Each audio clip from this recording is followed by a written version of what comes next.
Hello, my name is Father Boniface. I'm a Benedictine priest and monk of St. Vincent Archabbey in Latrobe, Pennsylvania.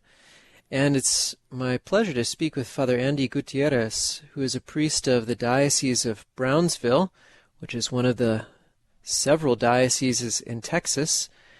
And he's going to share with us his journey of faith today. Let me take a moment to greet our guest, Father Andy. It's wonderful to be with you. It's wonderful to be with you all as well. And before we go any further, I'd just like to put this all under the mantle of Our Lady, under her protection, and ask for her intercession for you, Father Andy, and for me, as I have the pleasure of hosting you, and also for our listeners, that they're able to hear what the Lord wants to say to them during our broadcast today. Hail Mary, full of grace, the Lord is with thee.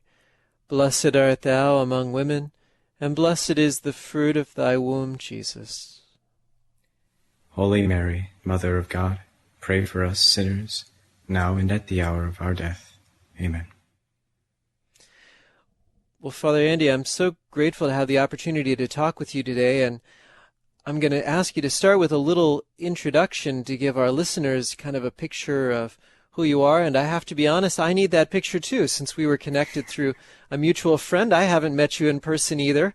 And so a little sketch, what year you were born, when you were ordained, and any other little details, where you're from, that kind of thing would be great. Sure, yeah, I'd love to.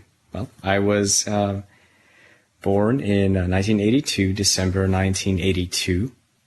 Down here in deep South Texas, as we say, and grew up, with my family. I'm the oldest of three children.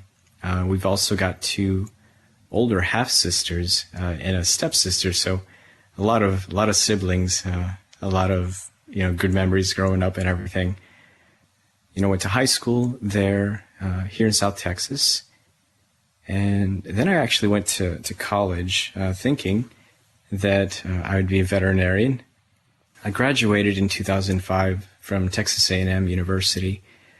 And after that, I went to the seminary, and I'll say a little bit more about that later. But I was ordained in 2012 and am serving as a priest of Jesus Christ by his grace.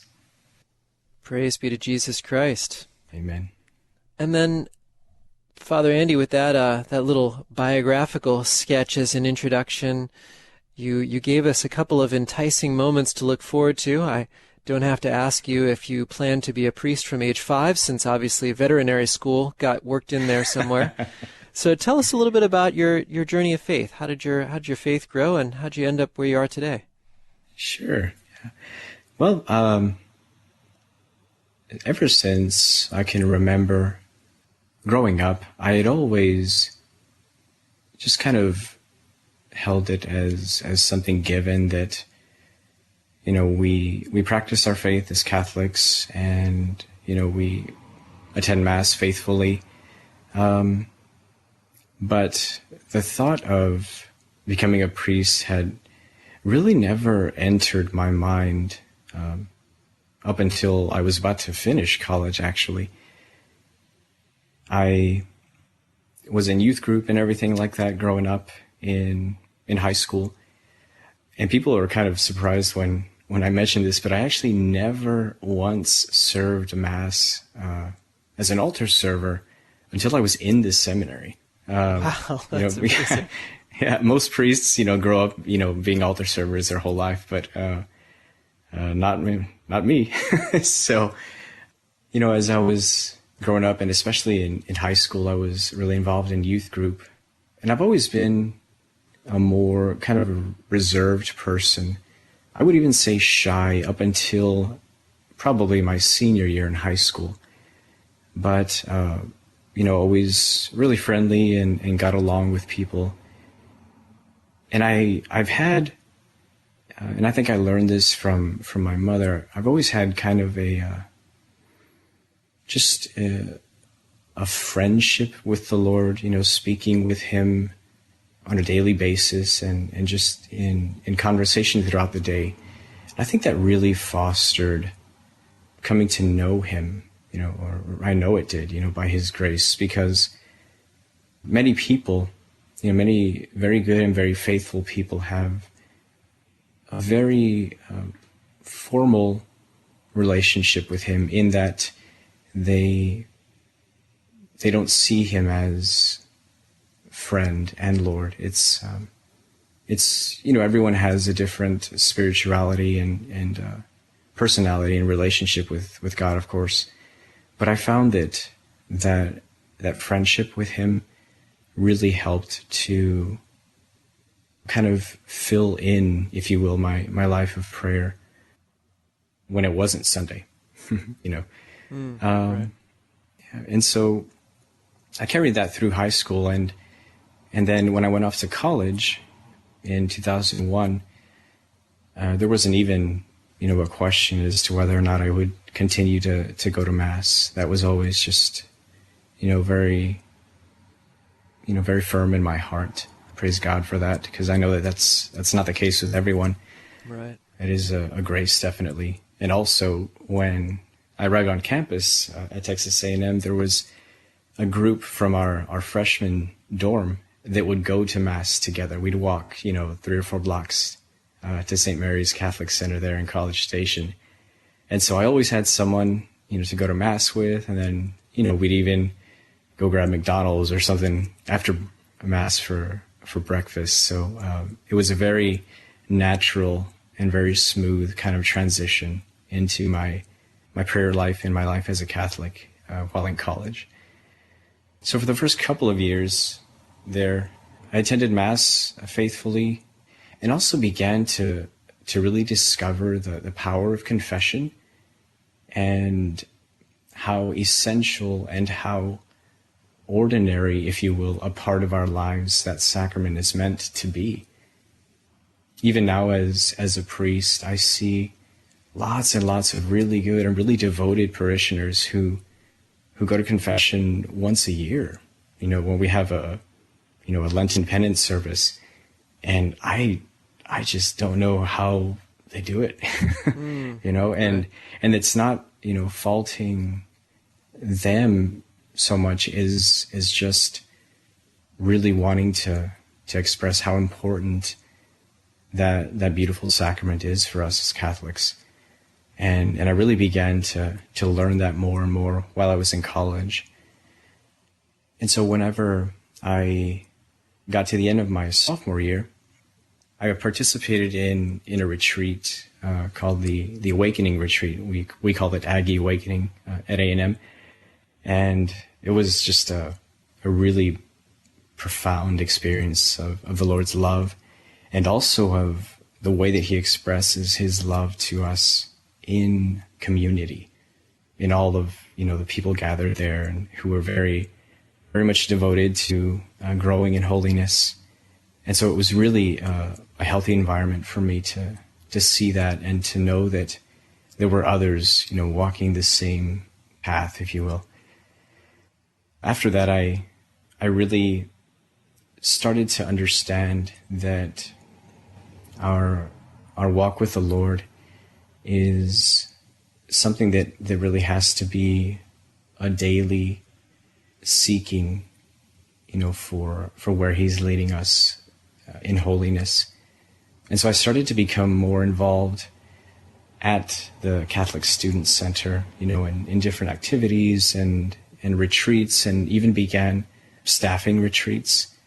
Whereas before, I was pretty involved on campus with just lots of different good organizations, even community service and things like that. That was my first 2 years of college. For the remainder of my time in college, I started to get more involved at St. Mary's. And I really think that that's where the Lord began to really show me my desire to bring others to him, or even just to let people know that he loves them, that he's our Father. And so that became what I was really, really passionate about. And I mention it in that way because it was a definite shift for me all through high school and the first couple of years of college, I was really, really set on the vocation to marriage. And, regardless of what career I had, I just knew that I would be happy if I could be married and have a family. And so that's very much what I was focused on. And so even in the way that I would kind of, look for my, future wife, I always looked at, a potential girlfriend as, through the lens of, well, could I see myself married to her someday? And so for that reason, I didn't date a whole lot. I had a few relationships, but I tended to be, a lot more careful with how I chose who I would, really pursue. And so the shift came when I started to realize that I was very passionate about ministry and helping people to understand how much the Lord loves them. Because before that, I was very much focused on, finding my bride. And the Lord began to really speak to my heart as I was serving in those retreats. And kind of along with that, naturally came a more devoted life of prayer, in particular in adoration of the Blessed Sacrament. So I would go, a couple of times throughout the week, kind of between classes or even before evening mass, daily mass at St. Mary's. And I would just spend time with the Lord in adoration. And I remember very, very acutely one day I was in the chapel, and I think there was one other person in there, but it was very quiet and very peaceful. And I was just kind of talking to Jesus, as I had learned to do growing up. And I said to him, you know what, Lord, I really love doing this. And then just in that moment, it kind of just appeared to me in my heart. It was like a very gentle notion. And I said, wow, I could become a priest and do this for the rest of my life. And it wasn't like a huge epiphany, with like fireworks and, jubilant, praise and jumping around. And, or on the other hand, it wasn't like, I didn't run out of the chapel scared. It was very, very gentle, but it was very clear. And I've, since come to understand that that's how the Lord speaks, when we give him the time in this space within our hearts in prayer, that he always desires to speak with us and to guide us and to lead us, simply because he loves us and he wants the best for us. And so that day, I really started to pray about my vocation, whereas before I just kind of took it for granted that, well, of course, if this profound desire for union with my bride, with my wife, and to have a family is in my heart, then that must be my vocation, right? So I started to really pray very actively, asking the Lord to show me where he wanted to lead me. And it turned out that just a few weeks after that experience that I'd had in the chapel, I was in confession with a priest, and I had gone to see him in his office. And just in the middle of my confession, he almost just interrupted me, and he said, "Have you ever thought about becoming a priest?" And it just floored me. Because Wow. as far as I could remember, that had never happened to me. No one had ever said that to me or asked me that before. That's amazing. Yeah. And if you would have asked me 2 weeks earlier, I would have had to say, no, sorry, Father, But on that particular day, God was really confirming the fact that he had spoken to me on that day. And so that really got me serious about discerning, where it is that the Lord is leading me in my life. And so that's really what started to kind of shape my prayer in the coming months. And then while I was, continuing to be active at St. Mary's, I met this young woman who, really had a heart for the Lord, and we started to spend more time with each other and just to talk. And, things started to progress in our friendship. And so we had the DTR, as they say, that define the relationship. And and we really talked it through. And, I told her that I had been discerning the priesthood for a few months. And so we prayed about it, and we decided to actually start dating. And so it was very interesting, because as the relationship would go on, we were both very active there at the Catholic Student Center at the parish there. As the relationship went on, and I wouldn't pray as much about my vocation, I felt very much at peace, because it was a good relationship. It was a healthy relationship. And that's what I had kind of, been moving towards, or so I thought, for a long time. But then when I would start to pray more about the possibility of being a priest, I began to notice that desire was still there. And so it was interesting, to see that whenever I would kind of not approach that in prayer, I could just continue being honestly pretty happy until I stopped to really think and pray about it.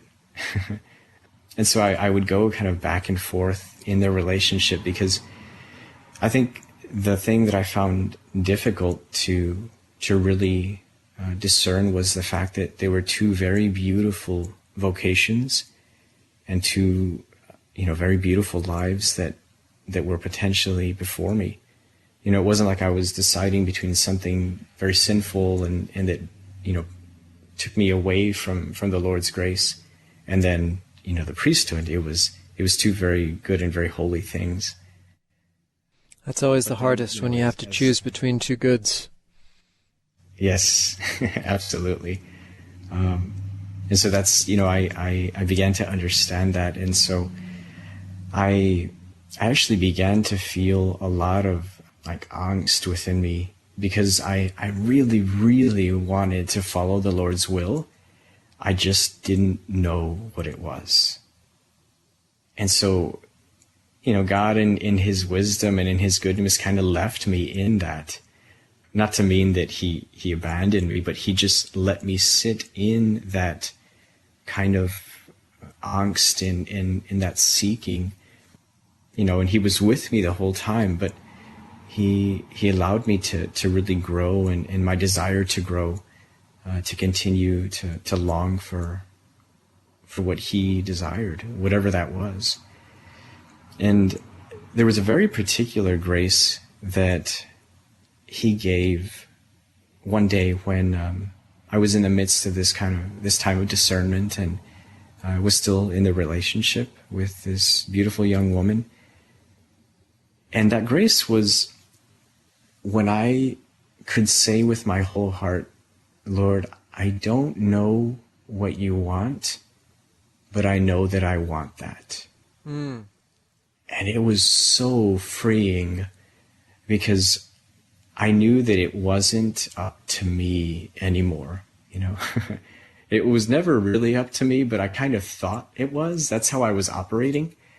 But when I could say with my whole heart, Lord, I just want whatever you want. And I know that whenever you see fit out of your love for me, you will let me know. And so that just lifted this huge load off of my shoulders, because it wasn't up to me. And it was, I was just waiting for him in his perfect timing,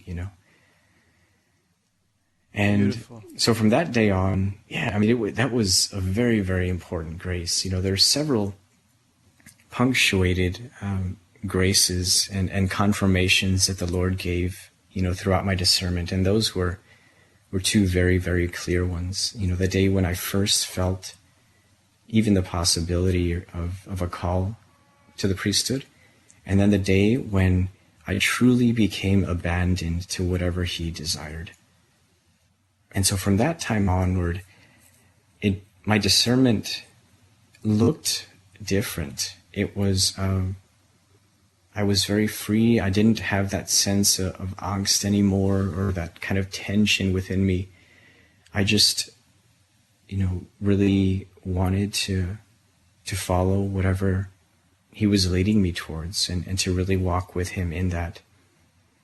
And so eventually I got to the point to where I felt like I really knew that He was at least calling me to follow Him into the seminary, into formation. And from that point on, I didn't really know where He was going to lead, or what He was going to say, but I knew that much. And so as that became clear, I started to really ask Him for the grace to be able to tell my girlfriend at the time. And, eventually He provided that opportunity. And it was, I'll just be honest, it was really hard. And I think that it was hard for both of us for different reasons. For her, it was really hard because she didn't have that particular grace that the Lord had given to me in the call that I felt in my heart. All that she could see was that a good relationship was ending. And she knew, like cognitively, she knew in her mind, why the relationship was ending. But I had the grace from God to know it, but then also to experience, feeling that call. So that's why it was difficult for her. She accepted it as an act of her will, because she really, really loves the Lord, but it was painful. And then on the other hand, for myself, it was painful because I was watching someone who I cared about very deeply suffer. And I knew it was right, but it still was, it was very difficult. I remember, around that time, it was around 2005. That's when the Casting Crowns song, Praise You in This Storm, was pretty popular. And every time that song would come on, I would just enter into really, intense prayer, and, lots of tears, and lots of, crying out to the Lord in the midst of the storm. I knew it was right, but it didn't change the fact that it was a sacrifice, that it was difficult. God provides so many different ways for us to really endure those times of growth and purification. But for me, that was a very clear one. And so even today, when I hear that song, my heart really just kind of cries out to the Lord in that. And there's no sense of, like regret or anything like that. I just, it's like I go back to experiencing what I went through in that time. And then it actually has turned now into a movement of gratitude for knowing that He was there, and that He was giving me the grace to understand that even, within the storms that come, when we praise Him, when we choose to continue, just as Job did in the scriptures, that He'll get us through whatever comes. And He did. And it was a very hard, but a very beautiful grace.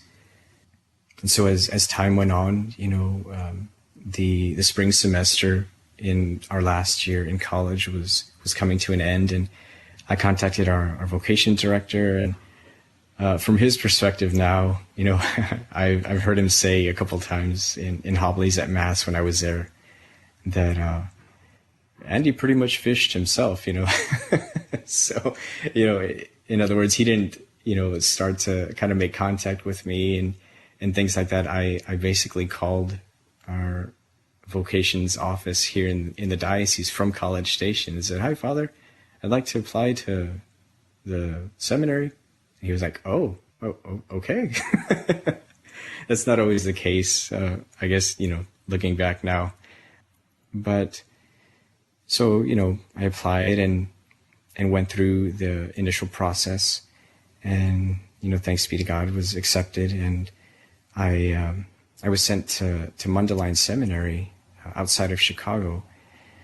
And it's interesting because God kind of provided another opportunity for abandonment even in that, because when I spoke with the vocations director, he had said that I would probably be sent to the Josephinum in Columbus, Ohio. And then I had actually visited Holy Trinity Seminary in Dallas. And so I asked, if it would be possible, I'd really love to enter into formation there. So we took those two options to our bishop at the time, and he calls me back and said, "Well, you're going to Mundelein." So my first question was, well, "Where's Mundelein?" But it turned out, of course, as it always does with God, to be an incredible grace. Very, very grateful for the formation I received there, and the beautiful friendships that I formed between, now some of my brother priests and even with their families. I would spend lots of Thanksgivings with, some of their families up there in the Midwest because, coming down for just a few days to South Texas was just really hard to do. So it was a really important time of formation for me.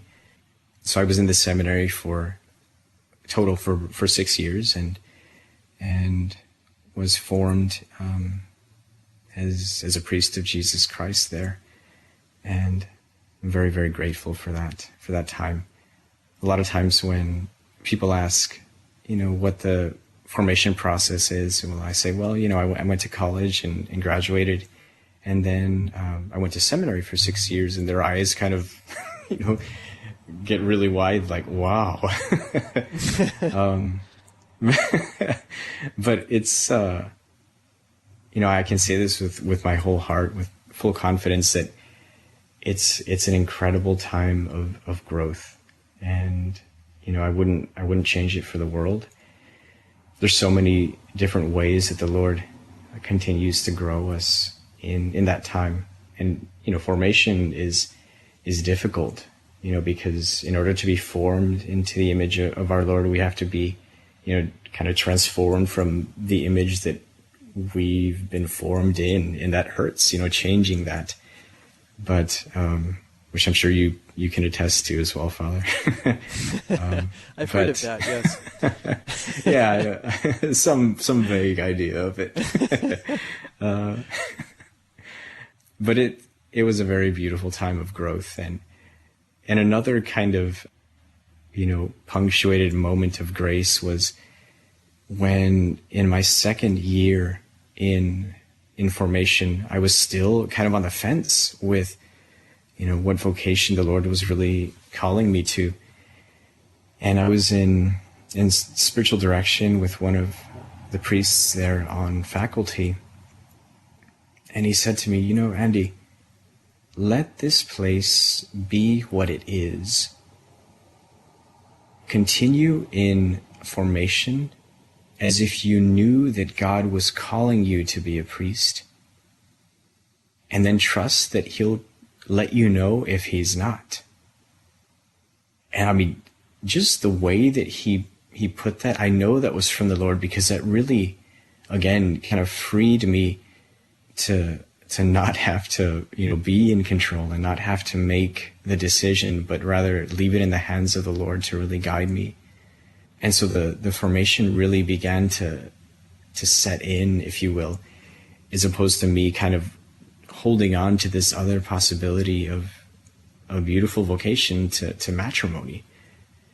And so that was another really clear sign that the Lord gave. And again, it really freed me up to really pursue where he was leading me, as opposed to trying to hold on, to where I was coming from my perspective. Beautiful. Yeah. And so, that from that point on, I could really see that the time in formation was, it felt different because I felt free to be there in a sense. I remember, kind of fast forward a few years in formation, looking around at my brother seminarians, the ones especially that I had been through pre-theology with, because our pre-theology program was 2 years for those who had already had a bachelor's. And then, we studied the 4 years of theology. So, those of us who had been together, 5 going on 6 years by that point, I would look around at them and I'd say, wow, Lord, these men have grown so much and I can see it. And even if I can't really see it in myself, I know that something has had to have happened within me. I'm not the only one that hasn't been really, transformed and helped to grow by the Lord's goodness. I'd love to revisit, just to bring out, as you already did, but I want to highlight that again, a couple steps forward for the sake of our listeners, that growth that you experienced in prayer. So sometimes we hear vocation stories from people, I'd say a number of them involve falling away from the faith, or not really appreciating the faith, or becoming pretty nominal. But it sounds like you always had a lively relationship with the Lord. He was very real to you. But when you went to college, something went deeper, and particularly through regular confession, and then times of adoration, and then that real conversion and retreat, which got you more involved in the ministry. And I'll lead you into a response by also asking you, in that prayer experience that you mentioned to us when you said you first experienced a calling, you kind of said to the Lord, or the thought was there together with his encouragement, you said, I could really keep doing this for a long time, or I love doing this, I could keep doing it. How would you characterize this? This was the very beautiful experience of being, I guess I would call it, used as an instrument for helping someone understand how much he loves them. So in some way, really cooperating with the Lord's grace so that someone comes to know him a little bit better that day. And, as I was just really serving on retreat teams and in small groups and things like that, that really just began to set my heart on fire, to see when someone had encountered him in a way that maybe they had never encountered him before, and to see how the heart really comes alive, and you can see it in their eyes. And so that was a really beautiful grace to have experienced that and to experience the joy of that. It's kind of like sharing a treasure that God has chosen to give you with someone else, and seeing how that really blesses them. And of course, that treasure is a relationship with him as a person and not just a concept. And you were really getting that experience. Yes. Yeah, I was really, just graced to be able to see how the Lord was working in people and in their lives. And so even now, I find that, within priestly ministry, whenever I given the privilege to see how how God is touching someone's life, that it just, I mean, there's nothing better. There was a very holy priest in our seminary on faculty, and he used to say to us, sometimes you just have to step back and say, look at what we get to do. And he had a lot of, little quotes like that are very memorable, but that was one of them that stuck with me. Because, look at what we get to do. We get to tell God's children how much he loves them. That brings to mind one of those billboards that I see sometimes on the highway. I don't know if maybe you've seen them before, but they're very simple. It's just kind of a black background with text, and it's a message from God, basically. One of them says, "Tell the kids I love them, God." Beautiful. And every time I see that billboard, it just inflames my heart all the more, with that desire to tell people that he loves them. Wow, that's something that came out several times in what you shared, Father Andy, was that summary of our faith, how much God loves us, and sharing with people how much God loves us. You said it several times, and I think that's such a beautiful summary of our faith, so I wanted to make sure to bring that to the attention of our listeners, and I guess also ask you how that became such a deep conviction for you, that really gathers everything up and expresses our faith.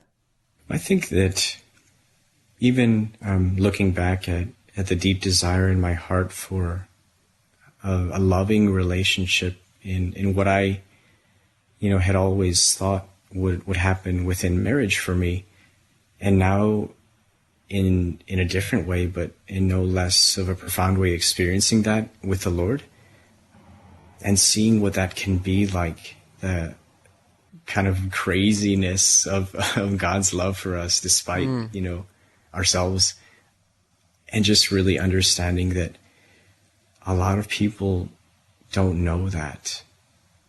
And I think that's why a lot of people are even afraid to follow him, because they don't yet understand that is everything.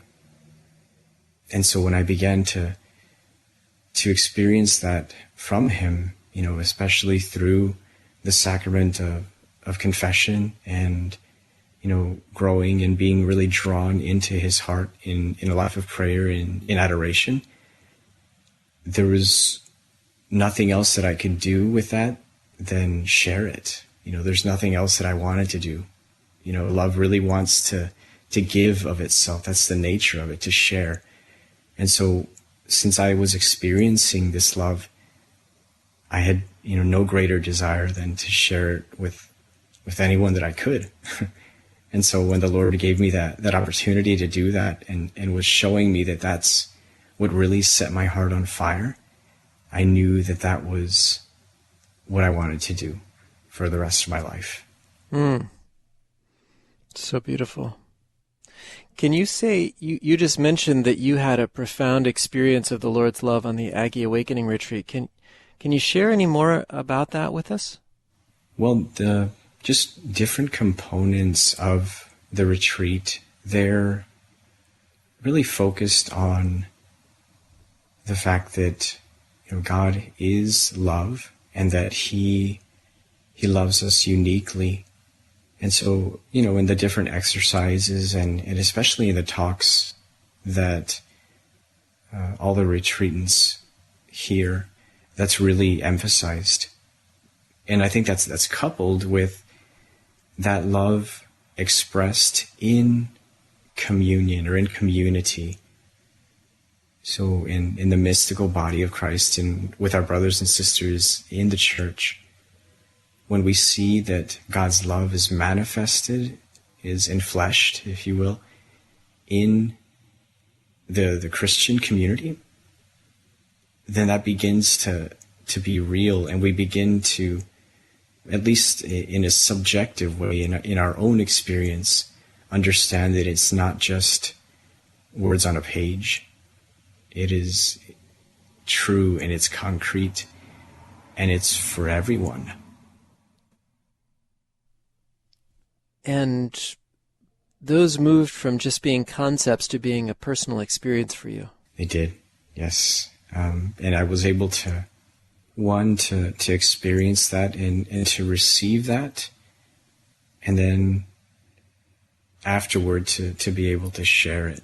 You know, we can't give what we don't have. And so the Lord was really, looking back now, I see that, you know, it's all part of his plan. He really does know what he's doing. And so he was sharing that with me through those experiences of his mercy, of his love, so that I could in turn, you know, give what I had already received from him and help others to experience that as well. At least bring them to the Lord and then just let him do the rest. I mean, so that became very concrete. It became something that wasn't merely conceptual, but rather a lived experience. And for me to have experienced it myself, and then also to see others experiencing that in what it can really do in their life. I mean, I was hooked, if you will. Well, Father Andy, in your experience of God's love, your deepening life of prayer, your regular participation in the sacraments, especially the Eucharist and confession, and then an opening, already living out in ministry ways of sharing this gift with others, and then through your experience of dating and being in the kind of struggle, the crucible of discernment, a real grace of abandonment that you came to express a trust in God's will and a real desire to live out that will.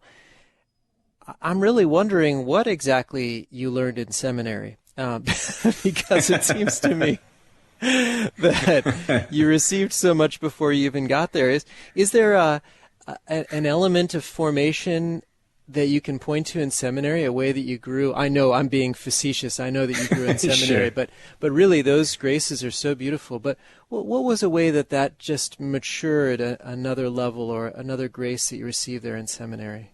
I think, you know, a couple of things come to mind. One was understanding what fidelity to prayer really meant, you know, and for the first probably even a couple of years, I wasn't praying, you know, every single day, you know, like as people say, the holy hour or something like that. But I began to really understand that was, you know, a non-negotiable, that we really have to respond to the way that he loves us and to open to that and to understand that, you know, holiness is really found in the ordinary moments of life. So even if prayer, you know, wasn't, you know, fireworks and anything, you know, seemingly spectacular that morning, the Lord is working. And so understanding and really growing into that fidelity was a really important grace for me.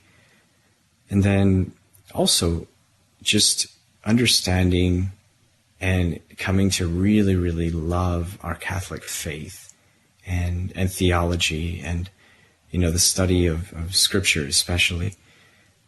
That, you know, really, really was something I became passionate about.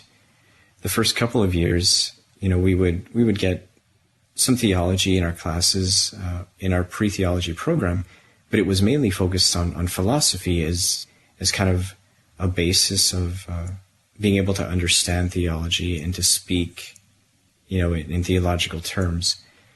But then when we all got into our first year of theology, which would have been our third year in the seminary, it was like there were so many more colors in the world now, you know.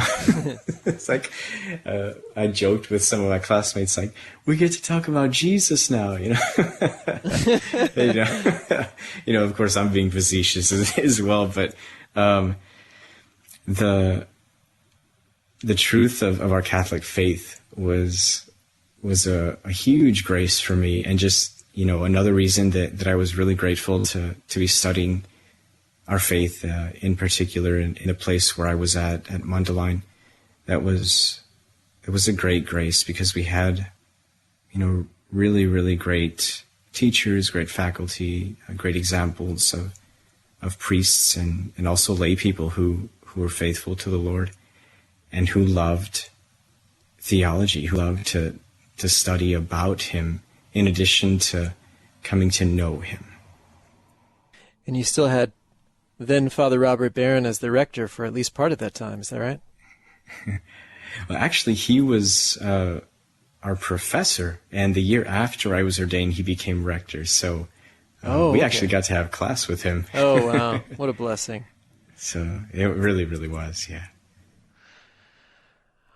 Well, Father Andy, I'm going to have you on the program another time to hear about your priestly ministry and how the Lord's been at work in that. You have such a rich foundation, and you've really given us some beautiful insights that our listeners can take to heart, developing that regular life of prayer and a commitment to prayer, and above all, asking for that grace to know God's love. That's really the heart of it. And if you've come to know that love, taking the step to share that love is so much at the heart of growing in faith, whether you're being called to the priesthood or even as you imagine possible for a significant time and in a significant way that you could be called to marriage. And there's certainly nothing that would have been a step down from that. It would have been another way to live out that grace of growing in the Lord's love and sharing his love, just in a different vocation. But I think all of our listeners can really take some critical points from your sharing, Father Andy. I'm so grateful for a window into your journey of faith to see how the Lord's been at work in your life. We're just wrapping up the program now, though, and I wonder if you could lead us in a prayer and offer a blessing. Sure, I'd love to.